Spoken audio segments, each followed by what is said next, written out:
नमस्कार मंडळी. एक बिनधास्त व्यक्तिमत्व, आवाजात दरारा, ॲक्टिंगचा खळखळाट म्हणून ओळखल्या जाणाऱ्या सुप्रसिद्ध ज्येष्ठ अभिनेत्री म्हणजे उषा नाडकर्णी. उषा नाडकर्णी यांना संपूर्ण महाराष्ट्र आऊ या नावानेच ओळखतो. आऊ म्हणूनच त्या घराघरात जाऊन पोहोचल्या. आजवर त्यांनी मराठीसह हिंदी विश्व देखील गाजवलं. हिंदीमधील पवित्र रिश्ता या मालिकेतील त्यांची भूमिका प्रचंड प्रसिद्ध झाली आणि त्या हिंदी क्षेत्रात देखील घराघरात जाऊन पोहोचल्या आहेत. मात्र सिनेमातून सर्वांना रडवणाऱ्या आऊ मात्र आज स्वतःच खूप रडत आहेत.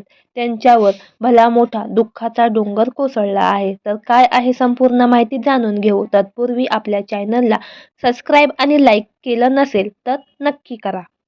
नाडकर्णी यांच्या सख्ख्या धाकट्या भावाचं दुःखद निधन झालं आहे. भावाचं असं अचानक जाणं उषा नाडकर्णी यांच्या जिव्हारी लागलं आहे. त्या खूपच खचल्या आहेत.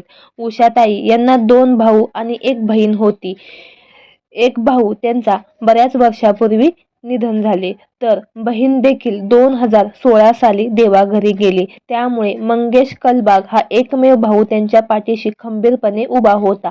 मंगेश हा उषाताई यांचा लहान भाऊ असून देखील त्याने कधीच आपल्या मायेच्या सावलीची कमी भासू दिली नाही. सुखदुःखात ते कायम उषा नाडकर्णी यांच्या सोबत होते. तर मंडळी, आपल्या सफर ताऱ्यांची या मराठी चॅनेलद्वारे उषाताई यांच्या भावास भावपूर्ण श्रद्धांजली. धन्यवाद.